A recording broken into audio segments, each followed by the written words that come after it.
ಇಲ್ಲಿದಾನಲ್ಲ ಈ ರಿಭು, ಚಿಕ್ಕ ಹುಡುಗ, ಇವನಿಗೆ ಒಮ್ಮೆ ತುಂಬಾ ಹಸಿವಾಗತ್ತೆ. ಚಿಕ್ಕಂಬೇರೆ, ಅವನಿಗೇನ್ ಗೊತ್ತು ಊಟದ ಲೆಕ್ಕಾಚಾರವೇನು ಹೇಗ್ ಮಾಡ್ತಾರೆ, ಎಲ್ಲಿ ಸಿಗತ್ತೆ ಅಂತ. ಇಲ್ಲಿವರೆಗೂ ಅಡುಗೆ ಮಾಡೋ ಅಗತ್ಯನೂ ಬಂದಿರ್ಲಿಲ್ಲ, ಚಿಂತೆನೇ ಇರ್ಲಿಲ್ಲ.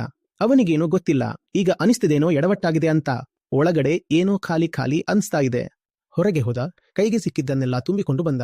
ಏನ್ ತಂದಿದ್ದ ಗೊತ್ತಾ? ಕಲ್ಲು, ಮಣ್ಣು, ಜಲ್ಲಿಕಲ್ಲು. 2 ಜೇಬುಗಳಲ್ಲಿ ಕಲ್ಲು ಮಣ್ಣನ್ನ ಒತ್ತಿ ಒತ್ತಿ ತುಂಬಿದ್ದ. ಇಲ್ಲಿ ಬಂದ ಅಮ್ಮನ ಹತ್ರ. ಅಮ್ಮ ಅವನಿಗಂದಳು, ಊಟ ಸಿಗತ್ತೆ? ಖಂಡಿತ ಸಿಗತ್ತೆ, ಆದ್ರೆ ಅದಕ್ಕೆ ನೀನು ಬೆಲೆ ಕೊಡಬೇಕಾಗತ್ತೆ. ರಿಭು ಗಾಬರಿಯಿಂದ ಬೆಲೆನಾ? ಯಾವ ಬೆಲೆ ಅಂತ ಕೇಳ್ದ. ಅಮ್ಮ ಹೇಳಿದಳು, ಇವೇನು ನಿನ್ನ ಜೇಬಿನಲ್ಲಿವೆಯಲ್ವಾ, ಇವು ಬರೀ ಕಲ್ಲುಗಳಲ್ಲ, ಇವು ಕಲ್ಲಿನ ನಾಣ್ಯಗಳು, ಪಾಷಾಣ ಮುದ್ರೆಗಳಿವು.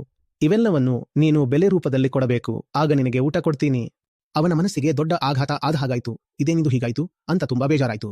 ಪಾಪ ಆ ಕಲ್ಲುಗಳನ್ನ ಎದೆಯ ಮೇಲಿಟ್ಕೊಂಡು ಭಾರವಾದ ಮನಸ್ಸಿನಿಂದ ಸರಿ ಅಂತ ಎಲ್ಲವನ್ನೂ ಕೊಟ್ಟುಬಿಟ್ಟ. ತುಂಬಾ ರುಚಿಯಾದ ಊಟ ಸಿಕ್ಕಿತು. ಆಮೇಲೆ ಅವನಿಗೆ ಅರ್ಥವಾಯ್ತು, ಅಮ್ಮ ಅವನಿಗೆ ಒಂದಲ್ಲ 2 ಉಪಕಾರ ಮಾಡಿದ್ದಳು. ಕೇವಲ ಊಟ ಮಾತ್ರ ಕೊಟ್ಟಿರಲಿಲ್ಲ, ಒಳಗಿದ್ದ ಆ ಖಾಲಿತನವನ್ನ ತುಂಬಿದ್ದಲ್ಲದೆ ಹೊರಗೆ ತಾನು ಹೊತ್ತಿದ್ದ ಆ ಭಾರದಿಂದಲೂ ಅವನನ್ನ ಬಿಡುಗಡೆಗೊಳಿಸಿದ್ದಳು.